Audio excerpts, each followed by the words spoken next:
Assalamualaikum Bu Ida. Waalaikumsalam Ibu. Gimana kabarnya hari ini? Alhamdulillah sehat sekali. Di samping kesibukan yang luar Betul. biasa, kita sama-sama tergabung dalam CGP.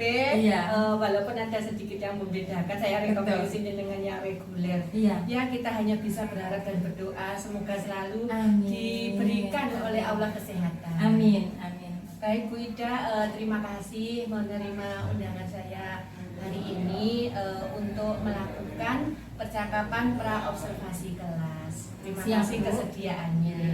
Sama-sama. Baik Bu Ida, untuk pembelajaran ke depan, tujuan pembelajaran yang ingin Bu Ida capai kira-kira apa?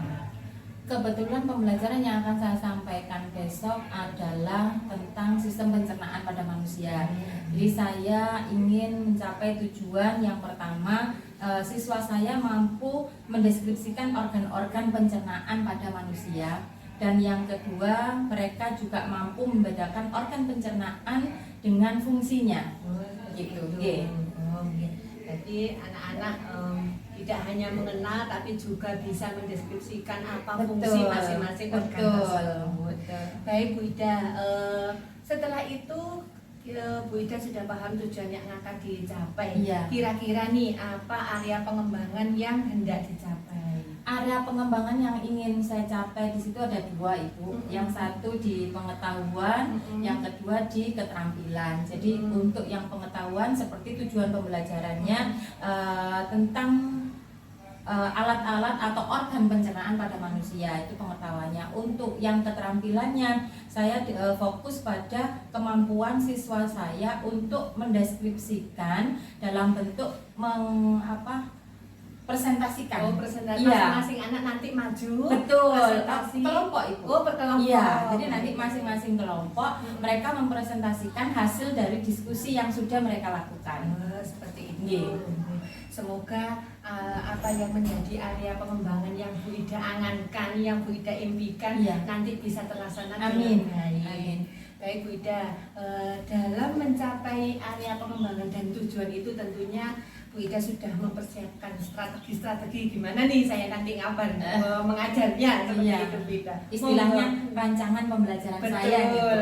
Jadi untuk rancangan pembelajaran saya ini, untuk strateginya saya memilih cooperative learning karena saya fokus pada pembelajaran berkelompok, mereka berdiskusi. Kemudian untuk metodenya saya nanti ada sedikit ceramah, tapi saya juga tidak melewatkan sesi tanya jawab karena itu menurut saya penting sekali untuk melatih anak-anak bisa menyampaikan apa ide dan pendapatnya. Kemudian saya juga melatih anak-anak untuk keberanian mereka mempresentasikan hasil yang sudah mereka kerjakan.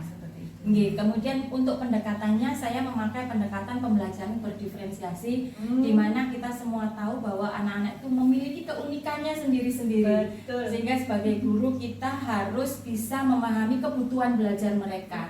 Akhirnya nanti tujuan yang menjadi angan-angan saya tentang pembelajaran ini bisa kita capai bersama-sama. Dan yang terakhir saya juga menggunakan media berupa gambar-gambar tentang organ-organ pencernaan pada manusia. Baik Bu Ida, insya Allah dari ketiga rancangan, dari tujuan, area pengembangan dan strategi yang digunakan sudah dipersiapkan semaksimal mungkin. Mudah-mudahan. Ya. Tugas kita kan hanya berusaha semaksimal mungkin. Perkara nanti hasilnya kita serahkan pada Allah Subhanahu wa Ta'ala. Bu Ida, saya hanya bisa mensupport supaya nanti pembelajaran Bu Ida berjalan dengan lancar. Amin. Saya juga terima kasih Bu supportnya untuk saya. Mudah-mudahan ini bisa juga menjadi pembelajaran dan pengembangan ilmu saya. Sama-sama Bu Ida, saya juga masih belajar. Kita Sama-sama belajar ya, Bu. Betul. Bu Ida, kiranya sampai di sini dulu percakapan pra-observasi kita. Besok kita bisa lanjut ke pelaksanaan observasi ya, di dalam kelas. Amin. Semoga kita selalu sehat. Amin, amin, amin, amin. Terima kasih Bu Ida. Sama-sama Ibu. Assalamualaikum Waalaikumsalam warahmatullahi wabarakatuh.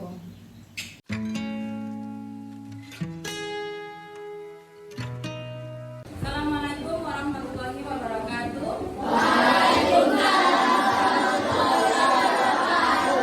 Apa kabar anak-anak ini?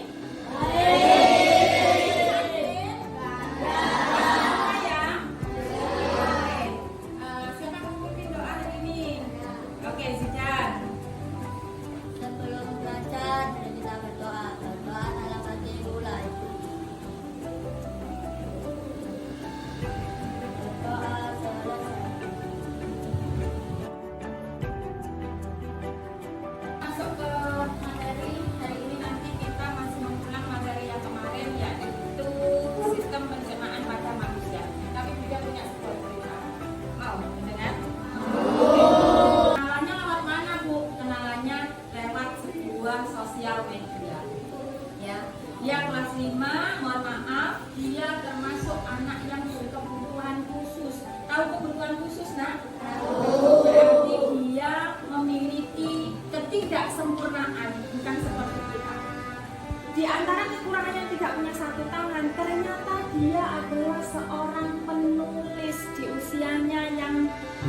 Coba sekarang diingat lagi.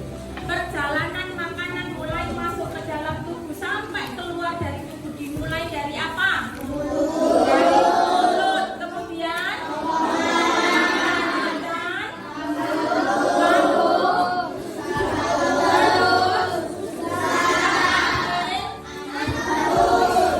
di dalam mulut, di rongga mulut ada alat yang namanya apa? Ada alat yang namanya gigi. Kita punya gambar sekarang. Kemarin kan tidak punya gambar ya. Ini adalah gambar mulut kita. Mulut manusia. Mulut manusia. Ada apanya anak di dalam mulut? Ada lidah, apalagi?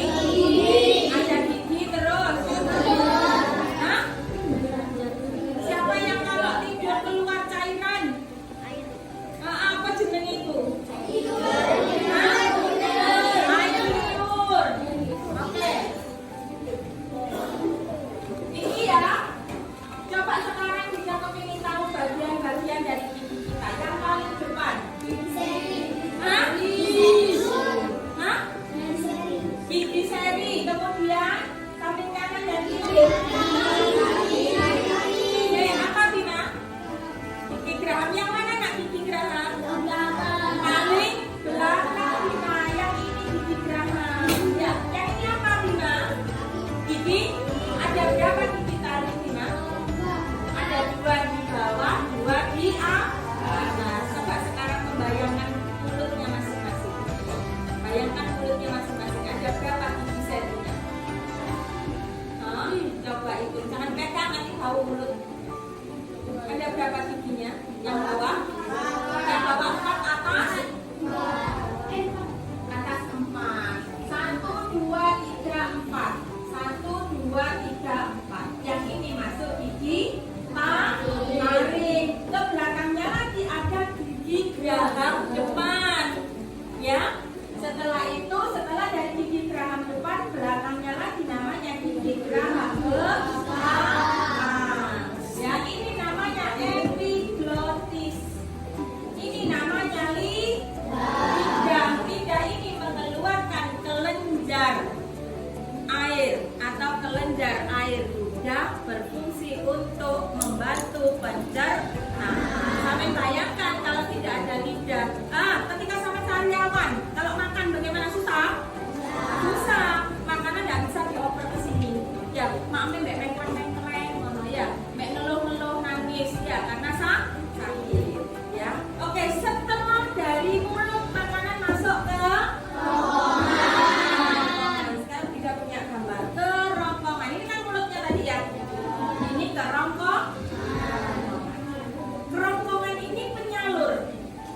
Menyalurkan dari mulut ke lambung. Tahu gambarnya kerongkongan? Tidak boleh keliru dengan tenggorokan. Lek tenggorokan itu saluran pernapasan. Kalau kerongkongan saluran pencernaan. Makanya kalau makan nggak boleh sambil ngomong. Garai makanan yang kesasar nanggone tenggorokan. Akhirnya kesedak.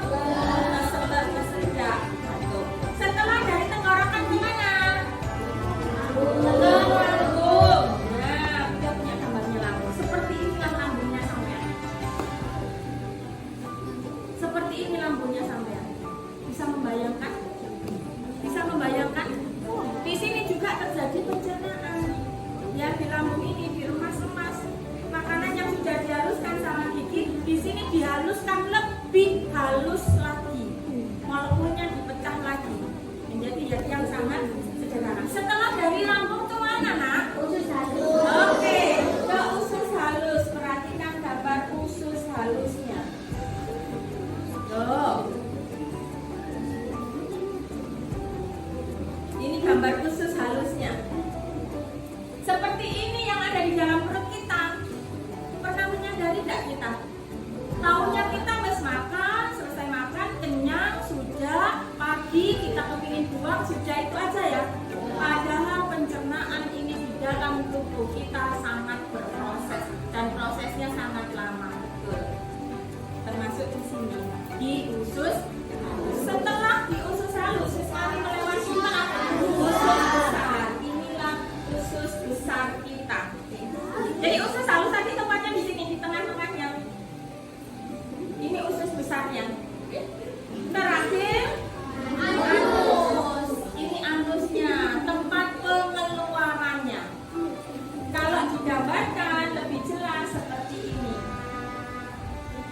itu apanya Bu ini adalah kelenjarnya.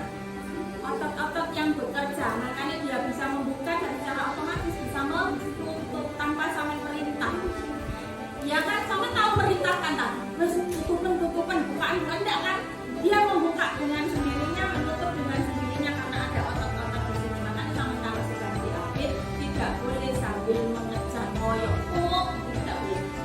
Kenapa? Kasihan ototnya ada di sini. Ya, nanti kalau ada perobekan, kita terserang penyakit namanya apa? Berak darah. Apa namanya berak darah? Ada yang tahu? Ambeien. Ya, tidak boleh. Makanya supaya menghindari hal tersebut kita harus banyak makan makanan yang berserat. Apa itu makanan berserat? Sayur sama sayur dan buah-buah. Ada pertanyaan? Tidak ada? Kalau tidak ada berarti sudah bisa masuk ke tugas dong. Tidak bisa masuk ke tugas? Oke. Masuk ke tugasnya ini ada 6 kelompok. Ada 6 kelompok, 1, 2, 3, 4, 5, 6. Ada 6 alat pencernaan pada manusia. Mulut, kerongkongan, halus, siapa yang mau menuliskan fungsi atau proses pencernaan di mulut? Kelompok berapa? Semuanya harus mau, soalnya nanti semuanya pas ke bagian 6. Saya menawarkan kelompok 1. Oke, kelompok 1 mulut. Tuliskan apapun yang kalian ketahui tentang pencernaan mulut. Kemudian yang kedua kerongkongan. Oke, kelompok 3. Kelompok 3 kerongkongan. Lambung. Oke, kelompok 2. Kelompok 2 lambung. Kemudian setelah lambung apa nak tadi nak? Saya lupa. Usus halus. Oke. Usus halus. Oke, kelompok 5. Kelompok 5. Terus setelah usus halus, usus besar. Kelompok 6. Berarti terakhir anus. Kelompok 4. Oke. Kelompok 1 mulut. Kerongkongan kelompok 3. Lambung kelompok 2. Usus halus kelompok 6. Usus besar kelompok 5. Anus kelompok 6. Do it now. Kerjakan sekarang.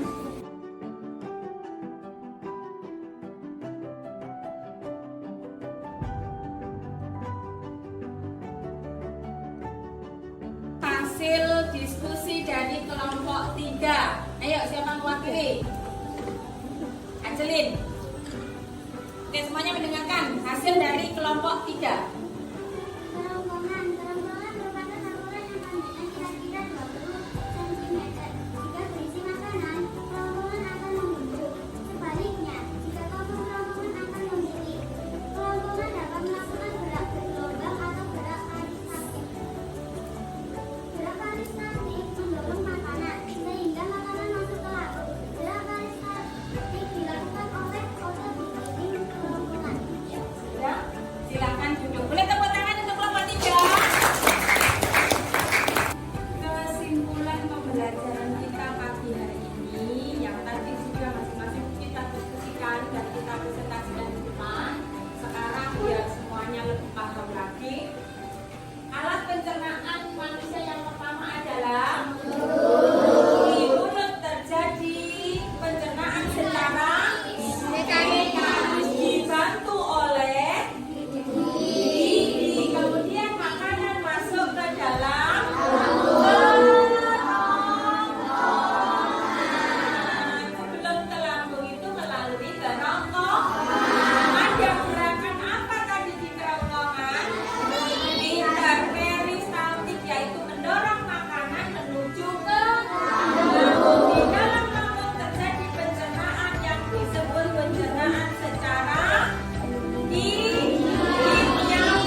Dan juga selamat siang untuk pemirsa semuanya.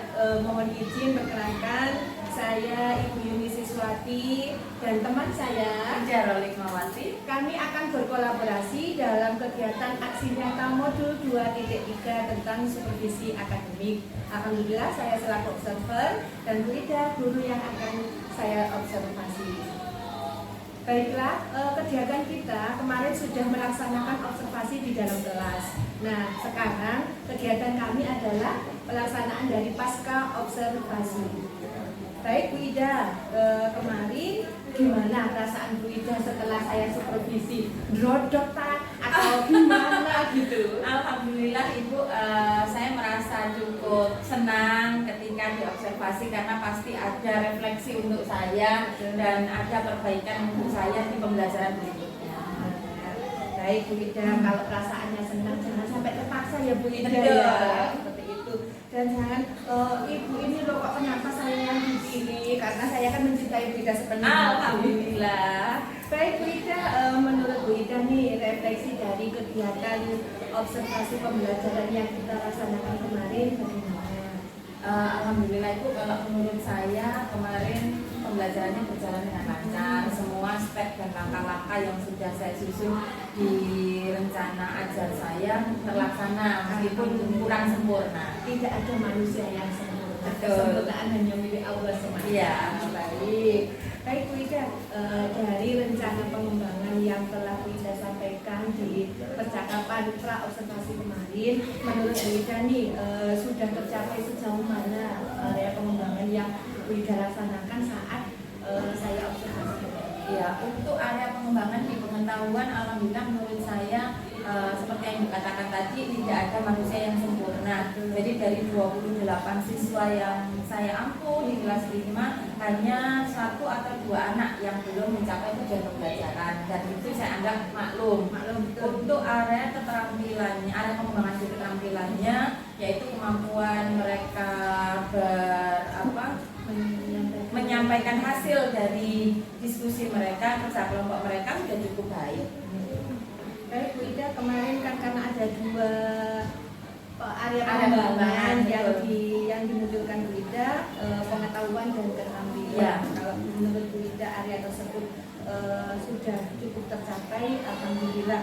Ya. Mungkin ada kendala di saat PBM kemarin. Betul, ada satu kendala yang saya rasakan dari pembelajaran saya kemarin di materi perencanaan pada manusia, yaitu saya masih menemukan beberapa siswa saya yang masih kurang aktif dalam mengikuti pembelajaran saya, yang saya tidak tahu apakah mereka itu bosan atau pembelajaran saya kurang menarik atau memang mereka punya masalah di luar itu. Baik Bu Ida, ada kendala tersebut semoga tidak menyurutkan langkah Bu Ida ke depannya. Tentunya butuh penanganan khusus. Ya, rencana tindak lanjut apa nih kira-kira yang akan Bu Ida ambil untuk pertemuan selanjutnya? Tidak hanya untuk di IPAS ya Ibu, tapi di semua pembelajaran saya ingin membuat pembelajaran itu lebih bermakna untuk anak-anak, lebih menyenangkan untuk mereka. Saya ingin memahami kebutuhan belajar mereka sehingga mereka menjadi termotivasi dan merasa senang ketika belajar sama saya.